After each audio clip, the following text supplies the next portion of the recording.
here. My name is Leia, and tonight I'm going to be making some gumbo as well as accomplishing a few projects around the property. We have my dad coming in tomorrow, and it's also VBS week at our church, so it's going to be crazy all week long, and I want to make sure that he has something to eat when he gets in tomorrow. I'm not quite sure what time he'll be here because he's driving, so this gumbo will be great for dinner tonight, and then tomorrow it will be great for leftovers. It is about 4:20, so I need to get this started. I'm gonna put chicken and andouille sausage in my gumbo, and my chicken it's mostly thawed, but I think I'm gonna do it in the Instapot because it could cook it if it were completely frozen, you know? So the way I'm gonna do it is I'm gonna saute it in the Instapot so that it gets nice and flavorful, you know, on the outsides, and then I'm gonna set it to pressure cook in there, and then we will add this to our gumbo later. Also, we like to buy this chicken because it is air chilled. It is not cheap. We do hope to raise our own chicken someday because high quality chicken is big bucks, but if you get chicken that's not air chilled, that chicken is chilled in cold water that usually has lots of chlorine in it, and the chlorine gets absorbed in your chicken and they don't have to disclose it on the ingredients. So air chilled avoids that, which is why we have this here. I'm gonna set this to the saute function and get some oil in here. I do have two separate inserts for my Instapot. It was a change that I fought for a long time, but since I do make a lot of yogurt in our Instapot, it was driving me nuts trying to get all of the flavor of whatever savory thing I made out of my Instapot liner to then put the yogurt in. And part of it had to do with the seal on the lid, but another part of it was this Instapot. So I feel like it makes a huge difference, and that's how I do it now. These are looking nice and browned, so I'm gonna remove them real quick, just so I can stick the trivet in. Add some water.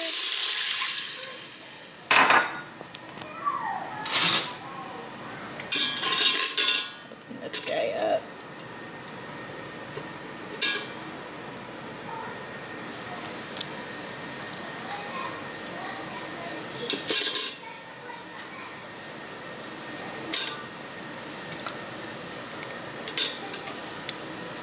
This is a really great way to prep any kind of chicken, really, that you need to add to a meal. If a recipe calls for rotisserie chicken or something like that, this is usually how I do it. Now I'm gonna start working on my roux. I kind of need a new whisk. This one is bent out of shape, but I'm gonna get this started, and then I'm gonna go hunt for some peppers in my freezer. Organic bell peppers are one of those things that are just always so expensive, so we usually have them frozen. And I'm not exactly sure what peppers I'm gonna find, but I know we have some peppers. I found these. These are looking a little sad. I'm gonna put these in a colander in the sink real quick and rinse them and use those up. And then I have these chopped poblanos here. And I found 3 croissant rolls. So that's perfect because our kids sometimes are a little iffy about gumbo. So they can have these on the side. Yeah?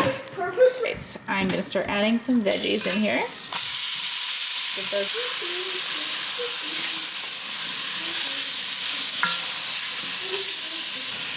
So that was the onions, celery, garlic, peppers, all of that. And I'm just gonna cook this down for about 5 minutes.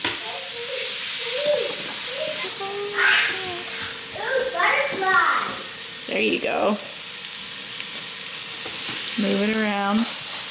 Let's turn this down a little bit. You want to show everybody your nails? Can we see your nails? Are they starting to peel? Yeah? That's how they came out. Did you paint these all by yourself? Yeah, that's how they came out when they painted them. Wow, that's awesome. Into the pot now, I've added my broth, just enough to cover it. The recipe is 4 to 8 cups. It really just depends how saucy you want your gumbo. My husband requested that we make it thicker this time with more meat and less broth. So I'm just gonna start with this and see if maybe I need to add some more once all the meat is in. And then I have 2 tablespoons of the gumbo file. This is what I used. I had to order this on Amazon a while ago. I'm in Virginia, but I had a really hard time finding this in any local stores. So maybe if you're down south, it's easier, but I could not find it up here. So I've added my gumbo file. I have a little bit of Cajun seasoning. I didn't do the full 2 tablespoons because I do have andouille sausage in here, and this also makes it really spicy.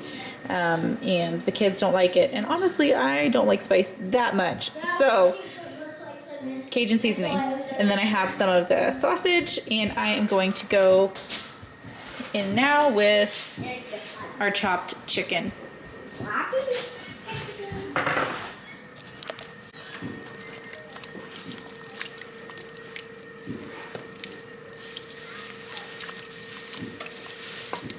I'm gonna add just a little bit more. All right, everything is simmering, and I'm just taking a walk outside. She has the cold now that knocked our 2-year-old down.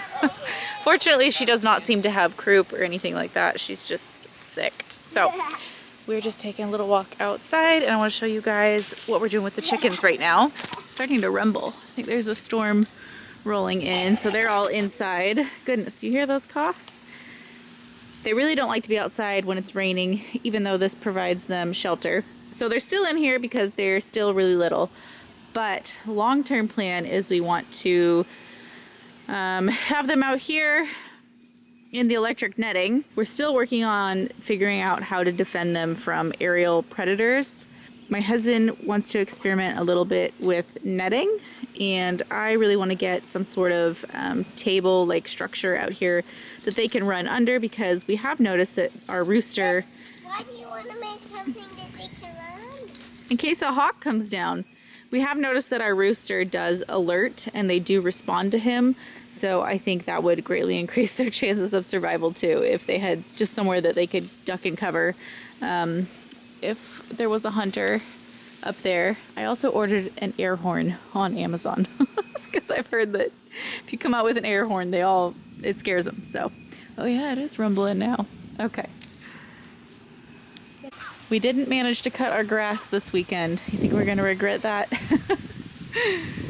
I'm really excited here. These are iris that are coming up, and then a carpet border lily that's coming up. So that'll be cool. And I stuck these little hostas here.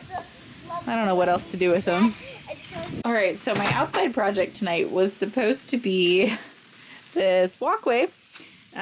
We bought a sprayer, and I was gonna do the vinegar, salt, Dawn dish soap thing, and pull these weeds and whatnot.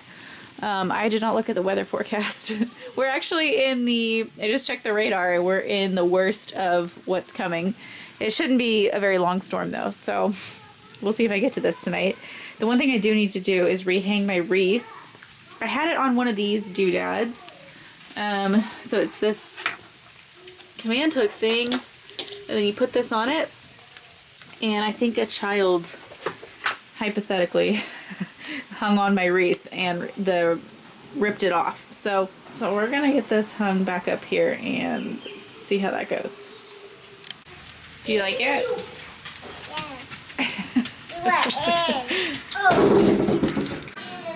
Here are the kid plates, and I warmed up their croissants. Actually really good. I wish I had more of these in the freezer. I would totally eat some right now too. And here is an adult bowl.